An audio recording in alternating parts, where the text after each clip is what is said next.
টেকসই জ্বালানির পথে অগ্রসর হওয়া এখন আর শুধু পরিবেশগত দায়বদ্ধতা নয়, বরং এটি আমাদের অর্থনীতি এবং জাতীয় নিরাপত্তার অপরিহার্য একটি অংশ। সৌরশক্তি এখন কেবল পরিবেশ বান্ধব নয়, অর্থনৈতিকভাবে অত্যন্ত কার্যকর একটি সমাধান। আজকে আমরা এমন একটা উদ্যোগের উদ্ভাবন করছি যা শুধু একটি বিদ্যুৎ উৎপাদনের উদ্যোগই নয়, বরং এটা বাংলাদেশের টেকসই ভবিষ্যতের একটি প্রতীক। জাতীয় সংসদ ভবনে 1 মেগাওয়াট রুফটপ সৌর বিদ্যুৎ ব্যবস্থার উদ্বোধনের মাধ্যমে আমার মনে হয় একটা বার্তা বোধহয় আমরা স্পষ্টভাবে দিতে পারবো। সেটি হচ্ছে বাংলাদেশ পরিচ্ছন্ন জ্বালানি, সবুজ অর্থনীতি এবং আত্মনির্ভরশীল শক্তি ব্যবস্থার পথে ধীরে ধীরে দৃঢ়ভাবে এগিয়ে যাচ্ছে।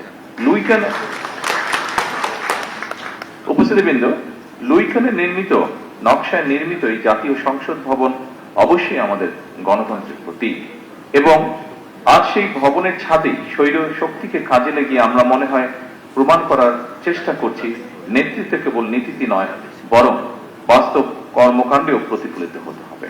বাংলাদেশ আর জ্বালানি খাতে স্বনির্ভরতা অর্জন করতে চেষ্টা করছে।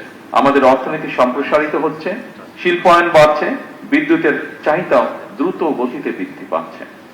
কিন্তু একই সঙ্গে আমাদের অবশ্যই স্বীকার করতে হবে, জলবায়ু পরিবর্তনের অভিঘাতে বাংলাদেশ বিশ্বের অন্যতম একটি ঝুঁকিপূর্ণ দেশ। সমুদ্র পৃষ্ঠের উচ্চতা বৃদ্ধি, অনিয়মিত বর্ষণ, ঘূর্ণিঝড় এবং নদী ভাঙন এসব আমাদের প্রতিদিনের বাস্তবতা, এবং সে কারণেই টেকসই জ্বালানির পথে অগ্রসর হওয়া এখন আর শুধু পরিবেশগত দায়বদ্ধতা নয়, বরং এটি আমাদের অর্থনীতি এবং জাতীয় নিরাপত্তার অপরিহার্য একটি অংশ। উপস্থিতিবৃন্দ, সৌরশক্তি সেই সম্ভাবনার সবচেয়ে উজ্জ্বল দিক।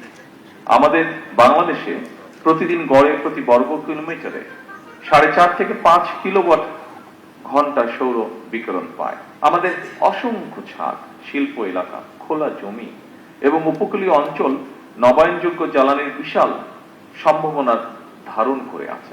গত 1 দশকে বিশ্বব্যাপী সৌর বিদ্যুতের উৎপাদন ব্যাপকভাবে হ্রাস পেয়েছে। ফলে সৌরশক্তি এখন কেবল পরিবেশ বান্ধব নয়, অর্থনৈতিকভাবে অত্যন্ত কার্যকর একটি সমাধান। আজকের এই প্রকল্প সেই বৃহত্তর যাত্রারই অংশ একটি। আমি দৃঢ়ভাবে বিশ্বাস করি জাতীয় সংসদ ভবনের এই উদ্যোগ দেশের সকল সরকারি এবং বেসরকারি প্রতিষ্ঠানকে অনুপ্রাণিত করবে। প্রতিটি ছাদ, প্রতিটি প্রতিষ্ঠান এবং প্রতিটি নাগরিক যদি পরিচ্ছন্ন জ্বালানির এই অভিযাত্রায় অংশ নেয়, তবে বাংলাদেশ ইনশাআল্লাহ খুব দ্রুতই একটি সবুজ এবং টেকসই উন্নয়নের মডেল রাষ্ট্রে পরিণত হতে পারে।